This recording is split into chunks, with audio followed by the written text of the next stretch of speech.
Hello from Kingfisher, Oklahoma. Today we're looking at Job 12 and 13. Job has been speaking back and forth to his friends, most recently Zophar. Each of his friends have been basically saying, listen, Job, you're a sinner. That's why this is happening to you. And Job has been protesting his innocence. He says specifically to Zophar, look, you must be the most wise person to ever exist, and that when you die, wisdom is going to die for you. Seriously, Zophar, come on. I'm as wise as you are. I understand all the things you are, and I'm innocent. He says, look out into creation. Ask creation. God made all of this. It shows he's all powerful. He's all knowing, and God is going to do what he wants. Ask him. He knows everything. And then he continues with Zophar. He says, I know this, and so do you. Look, I want to speak to God. I'd love that. But your advice here is full of lies. I'm not sinning, and that's not why this is happening to me. Listen, you guys are the ones sinning. You keep saying this about me that it's just not true. You better be careful, because God will correct you. So it would be wise if you would hold your peace for things you don't understand. Pretty bold from Job, but then again, pretty insulting from his friends to keep insinuating that he is guilty. So, and in the midst of this, Job gives what I believe to be one of the great lines in this argument back and forth. He says, though he slay me, yet I will trust in him. So that kind of gives the attitude.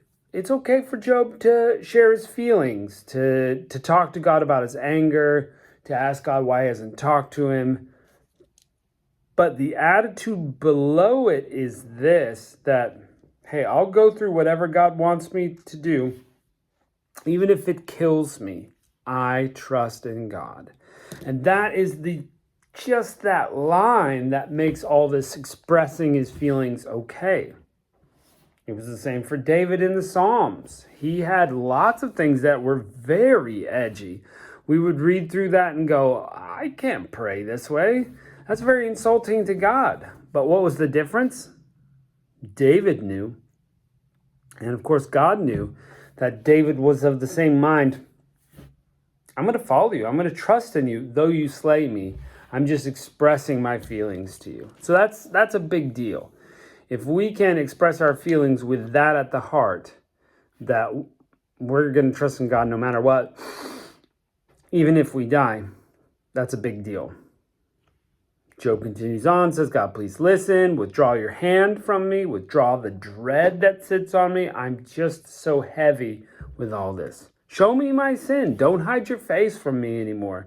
It's like you're treating me like an enemy or something. Things aren't going well for me. And he just continues to pour out his heart to God. So let's jump into that. Job chapter 12. Job answered and said, no doubt, but ye are the people, and wisdom will die with you. But I have understanding as well as you. I'm not inferior to you. Yea, who knoweth not such things as these? Look, we're all smart guys here. It's not like you have all the brilliance.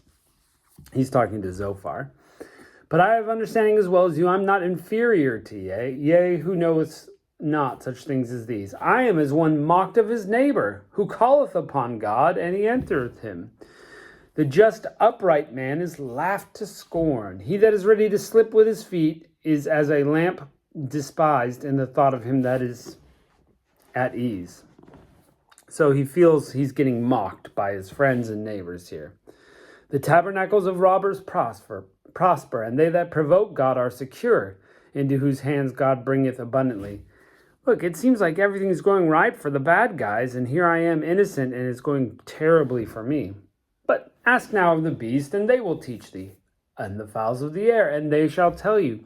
Speak to the earth, and it shall teach thee, and the fishes of the sea shall declare unto thee.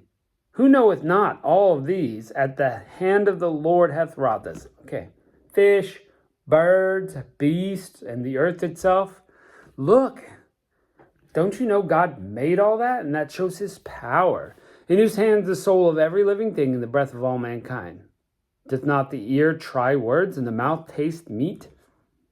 With the ancient is wisdom, and of length of days is understanding. With him is wisdom and strength. He hath counsel and understanding. Behold, he breaketh down and cannot be built up again. He shutteth up a man, and there can be no opening. God is so powerful, what he does cannot be undone. Behold, he withholdeth the waters, and they dry up. Also he sendeth them out, and they overturn the earth. With him is strength and wisdom, and deceived and the deceiver are his. So all things come under the power of God. All things. He leadeth counselors away spoiled, and maketh the judges fools. He looseth the bond of kings, and girdeth their loins with a girdle. He leadeth princes away spoiled, and overthroweth the mighty. Okay, all these mighty men in earth, all the things that we look up to, like kings and judges and counselors, God's way better. Look at him. We should be learning from him. He that removeth away the speech of the trusty, and taketh away the understanding of the aged. He poureth contempt on princes, and weaketh the strength of the mighty. He discovereth deep things out of the darkness, and bringeth out to light the shadow of death. God can do all these amazing things. Why are we questioning him? He increaseth the nations, and destroyeth them. He enlargeth the nations, and straighteneth them again. Even nations are in God's hands. We saw this with the book of Esther, Ezra, and Nehemiah, where foreign kings were under the power and control of God. That when God had a plan for something to happen, it didn't matter whether someone was serving and listening to God or not. God got his way. He taketh away the heart of the chief of the people of the earth, and causeth them to wander in the wilderness where there is no way. They grope in the dark without light, and he maketh them stagger like a drunken man. Even the chiefs of people are under God's control. Chapter 13, Lo, mine eyes have seen all this, mine ear hath heard and understood it.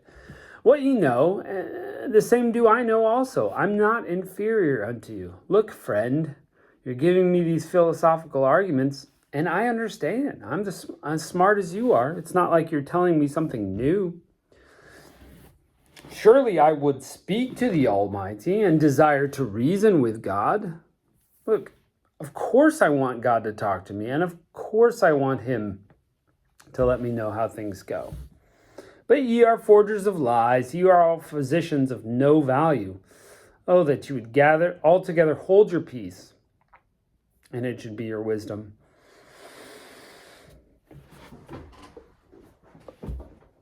Excuse me. Listen, you guys are lying. You're not helping. I wish you would just be quiet. Your arguments don't help. Hear now my reasoning, hearkening to the bleeding of my lips. Will you speak wickedly for God, or talk deceitfully for him? Will you accept his person? Will you contend for God? Is it good that he should search you out? Or as one man mocketh another, do you mock him?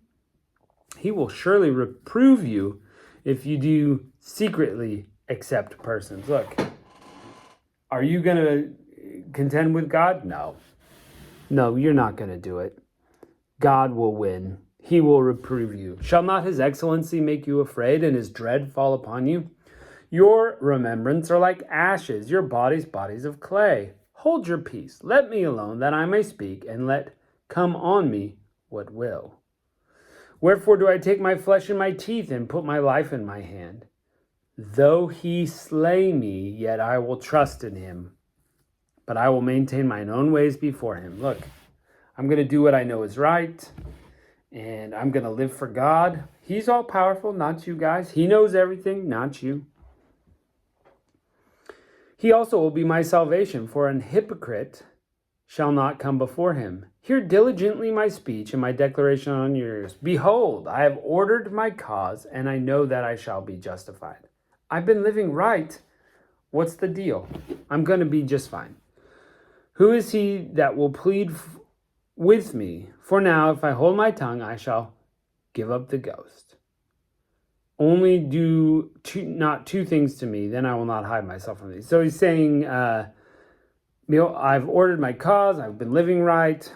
Who's going to plead for me? If I hold my tongue, I will give up the ghost. That's why I'm talking. I'm going to die if I don't speak the truth here. Look, God, please do these two things. One, withdraw thine hand far from me, and then let not dread make me afraid. Those are the two things weighing me down, that you're squishing my life, and I'm afraid. Then call thou, and I will answer, or speak, and answer thou me. How many are mine iniquities and sin? Make me know my transgression and sin. He just wants to know, what did I do wrong? I don't know. Show it to me. I want to apologize, but I couldn't think of what it is.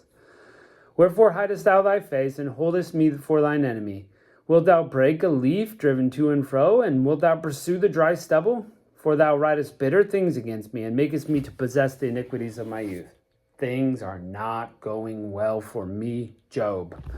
Thou puttest my feet in the stocks, thou lookest narrowly on my past, thou settest a print upon my heels of my feet. And he, as a rotten thing, consumeth, as a garment that is moth-eaten. So it's, more of the same in some ways, poetically different, I guess, but he's just wishing his friends would stop lying about him.